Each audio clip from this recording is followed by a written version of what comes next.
Good morning, true crime friends. How y'all doing? Look, oh wait, I gotta adjust this camera.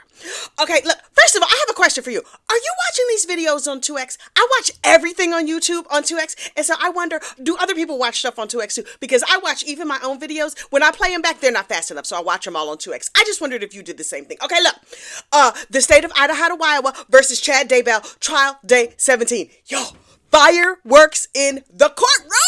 It was so crazy in there. Okay, so first, yesterday we talked about the FBI body recovery guy and how he was super excited about recovering bodies. Sir, we're gonna need you to calm down. This is a very tragic situation and very solemn. You should not be this excited about recovering bodies, but okay, that's your job. We really want people who love their job. So he was like, we got to go dig up bodies. Sir, it's not a get to. It's not a get to. We had to dig up the bodies. Calm down, Mr. FBI guy. So anyway, he was just like, we got to dig up the bodies, and we was like panning for bones and stuff. And we found things, and then we smelled like the tropical smells of body decomposition. Sir, sir.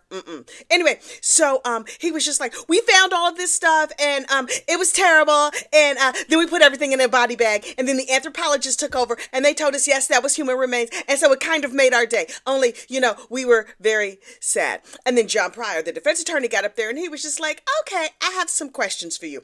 You said that you found tools in the shed that had body parts and stuff, and you found the tools that were likely used to disassemble these bodies and to bury them in the ground. Did maybe you guys use those tools? And the FBI guy was like, nah, no, we are professionals. When we went to the body farm over there in Tennessee, they taught us all about how to bring our own tools. And so when we come to work to to disinter unalive people, we bring our own tools. And Pryor was like, how do I know that's true?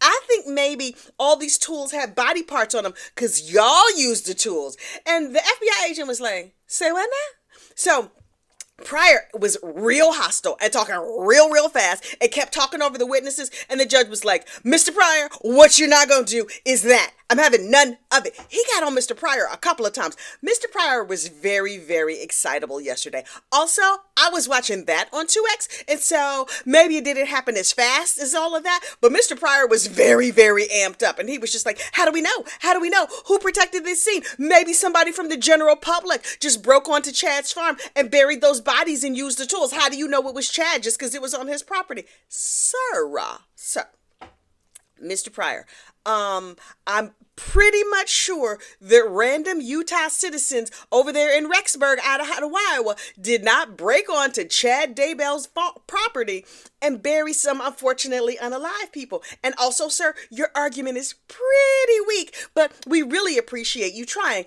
And I was like, okay, interesting, nice, fiery back and forth. I really like that. Oh, wait. Mr. Pryor is still trying to convince everybody that Chad Daybell has a single story house. And he was just like, a bunch of witnesses have been like, yeah, there's a second story. There's a little room upstairs that they call the Cozy Cone.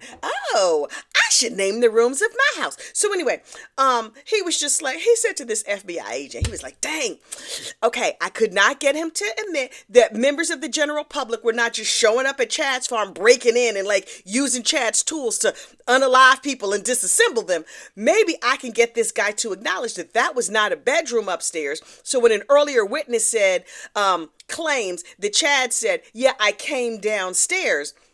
So here's Mr. Pryor. Mr. Pryor, you own this house. This house is now yours. You should know that there's an upstairs. But now he's trying to pretend like that's not facts. Okay, sir. So he was like, have you been in the house? And the FBI agent was like, yes. He's like, so you've been to the upper room?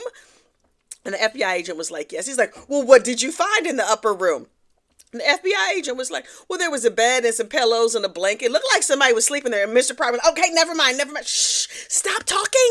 If you keep talking, my client is going to be convicted. I'm going to go sit down now. But shh, jury, can we just like erase your mind? Do we have one of those zappy Men in Black things so we can just poof, mind erase you? No? Okay. Dang, my guy's going to go to jail. Okay. But anyway, so then Mr. Pryor set his behind down, which honestly, he probably should have done a little sooner because, sir, your client, he's going down. And then the witness that I did not know I needed, Melanie Palowski. Now listen, if you don't know this case, then you don't know Melanie Palowski. Hang on for a minute. I need to I need to first of all not choke to death. I need to make sure that my throat is fully lubricated so we can talk about the Palowskis, because both of them were there in court yesterday. Now look, if you watch the Lori Vallow trial, then you know that Melanie Palowski, who is the niece of Lori Vallow, could not testify at her aunt's trial, because you know how there's like the exclusion rule and you're not supposed to be watching the trial on TV or following along in the papers or whatever. Do people still read the paper? Anyway, you're not supposed to follow it along. But Melanie, she's not that bright. And she's like, right, I know you told me not to watch anything, but I read some stuff, so that doesn't count, right? And the judge was like, heifer. No, that's not how that goes. And she was like, oh, I was unclear. And so she could not testify because she had watched coverage, but her husband testified at Lori's trial. Well, in this trial, I was like, is that dumb old Melanie gonna read the paper again? She probably is out here with like a big paper, out with change, looking for the paper machine so she could put her money in and open the thing and take a paper. She's so stupid. Anyway, so Melanie Palowski took the stand and they said, have you watched anything? And she was like, no, Your Honor. I was like, oh, good, Melanie. The bar is so low for you because she's a dim bulb. So low. Melanie takes a stand and she starts talking about her relationship with Chad and Lori.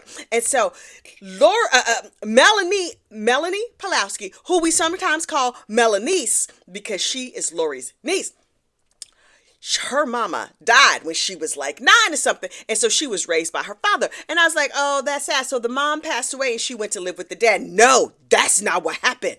What happened was Melanice's mama was a whole mess. She had some health challenges. She had diabetes. She was reportedly anorexic. She was thin and underweight. She had mental illness and she had a whole crazy family. Her family was so nuts that Melanice's daddy was like, oh, them folks, nah. We're going to keep you away from them. And so Melanice was not raised around the Cox family because her daddy was like, those folks are nuts. And so always kept her away from her mom's side of the family, because we have heard some seedy, ridiculous things about that side of the family. It turns out Melanie only reconnected with her Aunt Lori 2 or 3 years before all the crazy went down, right? So once Melanie reconnected with her auntie, she started going to church more. Now listen, there was LDS. So her husband was like, her first husband was like, oh good, she's going to church more. She went straight from like never wanting to go to church to being in a cult. What? How you? And so people say she was brainwashed. And I think even now she says she was brainwashed. Now we know for some of the people in this cult, it was not a brainwashing happen. A light rinse got it done. Just a little dunk under the crazy. And it's like, oh, now my brain is all covered. This Melanese, child, a light rinse was not even necessary. They just blew some of the dust off and then all of her common sense went away. Let me tell you something. This girl is not smart. Oh, I hope she's not watching. She's probably not smart enough to figure out how the YouTubes work, so I'm really not worried about it. She's not bright. So, she was like, my auntie Lori told me that she was Mother Nature and that her husband Chad was like the king of the world and they were going to rule things and I was going to be powerful. And I thought, wow, it seems really nice to be powerful, so I'm going to hang out with them. And I was like, oh, sweet Jesus. And she's like, And so Chad was telling everybody who was light and who was dark, and all the light people got to be really in good with Mother Nature and Jesus over there, or Jesus's best friend or whoever he was. And he was just like, and so she was saying, so as soon as Chad said somebody was dark, then they were unfortunately unalived. And so the prosecutor was like, right. Okay, so what else did they teach you? And there's like, oh, Chad had a pendant you said. What did he do with the pendant? Remember how when you were in like the 6th grade, you would go to pajama parties and you would hold up like a necklace with a little charm on it. And you would be like, I'm asking the spirits questions. And if it went one way, it was yes. And if it went another way, it was no. That's what Chad was doing. I was like, right. He was using a 6th grade slumber party trick to like predict the future and say who was going to live and who was going to die. Okay, great. That sounds perfectly reasonable if you're Melanice. For the rest of us, nah. And so Melanice was like, also, he taught me about castings. So we would get together in a circle and say a prayer and we would cast the evil out of people. And then I was like, okay, that seems like a nice Saturday night. I mean, for her, not for me, because me, I said it before, I'm telling you again. If you are infected by the devil, that's between you and the devil. I don't want nothing to do with it. Leave me out of it. You possess, that is unfortunate. No, you can't come to my house, and I'm not going to yours. I'm just saying. So anyway, she's like, they taught us about casting out the devil, so we should just get around, like come together and cast the devil out of people. Okay. And then after the devil was cast out, then the person would die. I thought it was supposed to be after the devil was cast out, people just go skipping merrily along and they go on with the rest of your life. But mom and dad, Chad and Lori taught her, yeah, we're going to cast out the devil and then that person's going to die. That seems unfair. Like, why not just leave the devil in them and then kill him then? I mean, I don't know how none of this works. So she was like, So that's what I learned. And then I learned that Lori's kids were dark. And so then I became very worried about them. Okay. And she was like, then they told me that the police were dark. And I'm like, okay, yeah, right, okay. Melanie's ex-husband was dark. Lori's ex-husband was dark. And so, like, that's why he had to be, unfortunately, unalived. And then Melanie's was told her own children were dark. What? What? And after Chad slipped the surly bonds, not Chad, after Alex, Lori's brother, was unfortunately unalived by whatever means that took place, unclear. Melanie's was out here on these recordings saying, I'm so glad that Alex is on the other side of Glory because he'll be there for my kids. Girl. You learned that your kids were dark, and now you're excited that they're going to be greeted by their uncle. Does this mean you are going to unfortunately unalive your own children? What?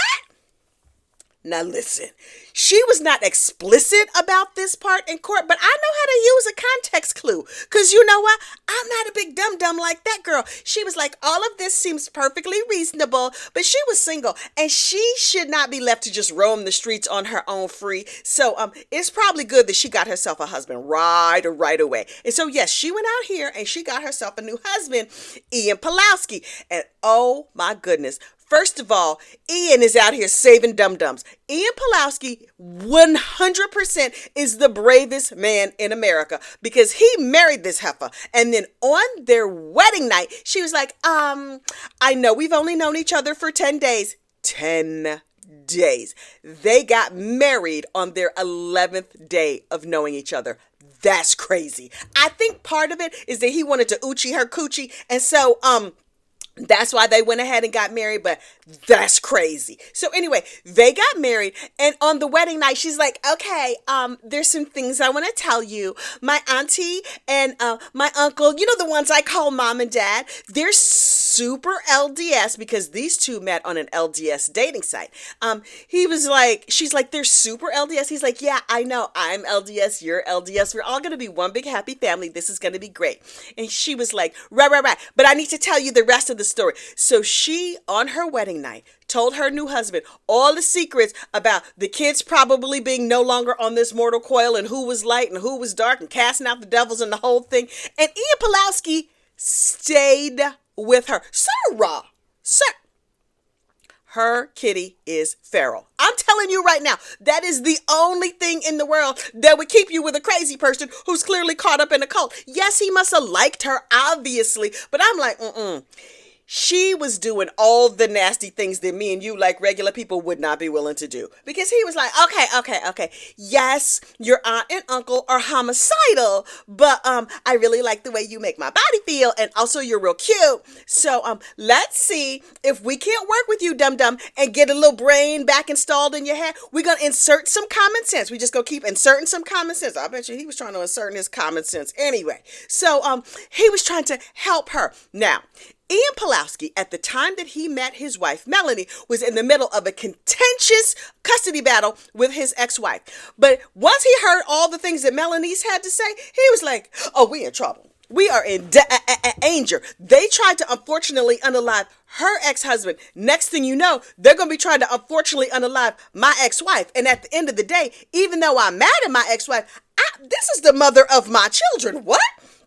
So Ian was like, okay, baby, I love you so much. I'm going to need to go over here and go on a little walk and make a little phone call to let me process and digest. And she was like, okay, I'm going to sit here and look real stupid while you go on a walk. You know, he was like, boop, boop, boop, boop, boop, boop. Hello, ex-wife, listen, I know I was calling you all kinds of evil heifers and everything else, but girl, we in trouble. This heifer I married last night, let me tell you what happened. And so he told his ex-wife the whole thing. And the ex-wife was like, okay, normally I hate you, but thank you so much for saving my life and possibly saving the lives of our children, because clearly you have married a crazy woman. Also, I'm really, really questioning your judgment right now. 10 days you knew this heifer, and now you married her, and now our children are in danger, and I might be in mortal danger. Okay, let's go to the police. And he was like, okay. Honestly, I'm surprised that little situation didn't bring the two of them back together. He could have been like, I know this crazy girl, and they over here offing people, so whatever. Anyway, Ian Palowski, the new husband, and his ex-wife got together and went down to the police and had a little conversation like, look, I know the kids are missing. Something terrible is happening. We need to figure all this out. And the cops were like, okay, hang on for a second. This is above our pay grade. Hello, FBI. We have an inside guy, and maybe he can help us out. Beginning on their honeymoon for the next 2 weeks, Ian Palowski, Melanie's new husband, was secretly recording her. How has this marriage survived? Because they're still married. Oh yeah, they are still married. What the what? I do not. That's why I say this is the bravest man in America. Because if I find this out on my honeymoon, let me tell you what we're not going to do. Make it to day 2 of that wedding. Nope, that marriage. I would be like, can we just annul this? Because I did not realize, is there a I married a crazy heifer clause? They got married in Vegas. I would think that you could just go down to the courthouse and be like, I would like to withdraw that paperwork. And in the state of New Jersey where I live, you have a 3-day right of rescission. That means any contract you sign, it takes 3 days before it goes hard, meaning before it's official. Inside the right of rescission period, I would be like, excuse me, I would like my paperwork back. Let's just tear this up right here. We would make confetti out of that mess. I'd be like, Also, I'm still going to keep dating you. Girl, maybe we acted in haste. This is crazy. But he was just like, no, I'm going to stay close to her and get some inside information. And so over the next 2 weeks, he recorded this heifer for the FBI as often as possible. Let us think about this. Your brand new husband is recording you for the FBI. What? This story is crazy. Oh, but wait, there's more. So Ian immediately was like, he never met Tylee and JJ, because honestly, by the time that Ian and Melanie got married, Tylee and JJ were already gone over there in Chad's backyard. But Melanie was worried about Tylee and JJ, even though she went on the news and she was giving all these interviews saying, I'm sure they're fine. I'm sure my aunt has a plan. And if you watch those interviews, they did an interview with Nate Eaton over there from the Iowa News. And he was just like, yeah, so what do you think is happening with the kids? And Melanice was like, I'm sure the kids are fine. When they show back up, everyone's going to feel so silly. And Ian was sitting back like, knowing those kids were probably no longer on this mortal coil. Meanwhile, at the same time, he was recording his wife secretly because he thought she was crazy and homicidal, and also probably suspected that she would unfortunately unalive her own children. What? Y'all, I cannot. So he records his wife for 2 weeks. And at the end of 2 weeks, he realized, oh, she's too stupid to unalive people. She's just going along with the unalivers. So he's like, babe, I have to have a conversation with you. I've been recording you these past 2 weeks. And she was like, wait, what?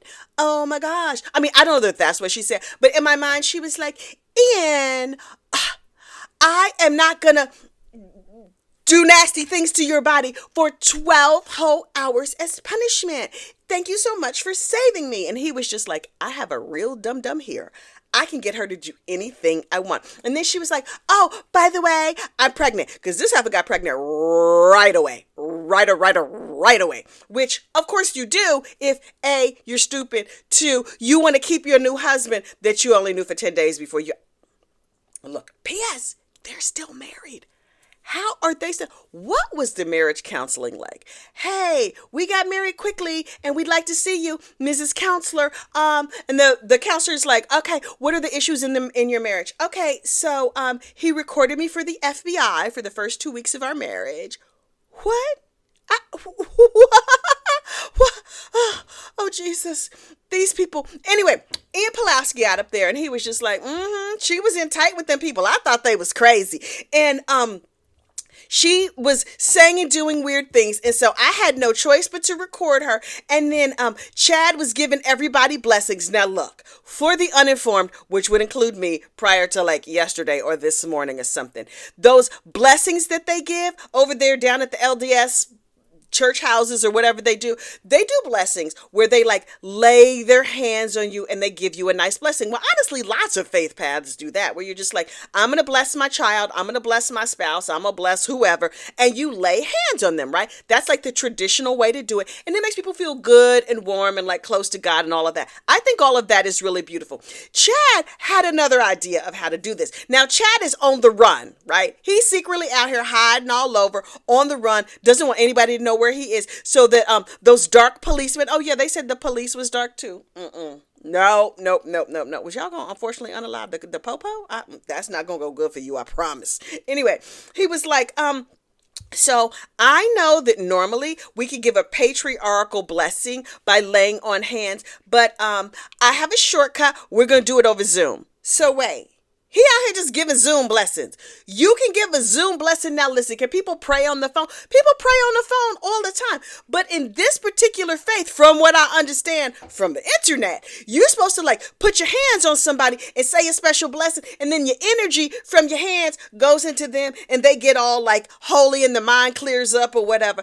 In the case of Melanie, your mind might fall out your head. I don't know. Maybe he laid hands on her and that's why her brain was gone, because child, she was dim. Oh, she's a dum-dum. Anyway, Chad was like, okay, don't worry about it. I'm going to give you one of these Zoom blessings. So, hang on. You know I done talk my throat dry. Oh, please. Ian Palowski by this time. Now, prior to marrying Melanie's, he was like, yeah, all of this sounds good. It sounds like standard LDS. After he married her and he found out what they were really about, he was like, oh, no, this is some foolishness. Nope. He's like, but listen, I'm now an undercover agent. So I'm just going to go along and be like, yeah, this is great. I agree with you guys. Speak directly into the microphone. He was just like, okay, a Zoom blessing, you say. You're going to give me a blessing over Zoom. Okay. He's like, oh, also, I believe these blessings are supposed to be done one at a time. Like, let's say a blessing for Melanie's. Now, let's say a blessing for Ian. Let's say a blessing for whoever else. Chad was like, look, I ain't got that kind of free time. And on that, Chad, me and you agree, because free time, who got free time? Anyway, he's like, I'm going to simplify this and I'm going to do a double Zoom blessing. So I'm going to bless both of y'all over Zoom. Now, the good news is that when he gave the patriarchal blessing for Alex, it was very clear. He was just like, not sure what to say. I'm going to come up with some stuff. I'm just going to make it up as I go along. Now, the blessing that he gave, the double blessing over Zoom, that he gave to Melanie and her husband, he was just like, no, I got this. Bow your heads. Okay, look, in the name of the internet, I bless you, blah, blah, blah. Oh, he rattled off some nice things. We like you very much, and you're very cool, and we're glad that you're with Melanie's, because clearly she's not that bright. We were afraid to have her out here roaming the streets by herself. You are protecting her. That's terrific. That's probably why Alex slipped the surly bonds of this earth. He doesn't need to protect us anymore. You can protect her. Yay, you. This is all terrific. Amen. And he was like, okay. And you hear Melanie's go, amen. Ian says nothing. Ian, my man, that was probably the right move. Also, does he still like her? This is what I need to know. Now, because we know that Melanie's had a baby right away. They had a little boy about 3 years ago now. Okay, so they have. Now, Ian had kids with his first wife. Melanie's had 4 kids. And now they've had at least one baby together. And I think there's a rumored second baby. I'm not even sure. That's a lot of kids. So they have like, what, 8, 10, 65,000 kids? They in like the Will Folks territory when it comes to kid count. But they have a whole bunch of kids. Does he feel like he keeps her around because she's not that bright and you can make her do anything? Is she good with the kids? Is she super fertile? Is it that feral kitty that we spoke of before? Child, I don't know why he keeps her around, because I would be nervous. She could read a billboard and be brainwashed by a billboard, and next thing you know, she's like, we have to eat Whataburger every night because I saw it on a billboard. Lay's, you can't eat just one. Now we have to go eat all the Lay's. I would be scared, but he seems to be like a commanding presence and a guiding force for her. And so, good for her. This whole thing is weird.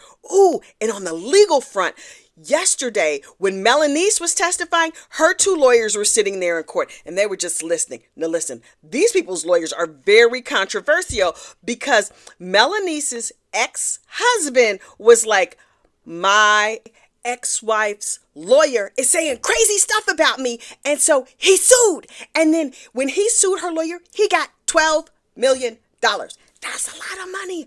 Oh my God. And now I know she's like, $12 million. We could be living good if I was still with that guy. Too bad he's possessed by the devil. Anyway, this whole story is crazy, crazy, crazy.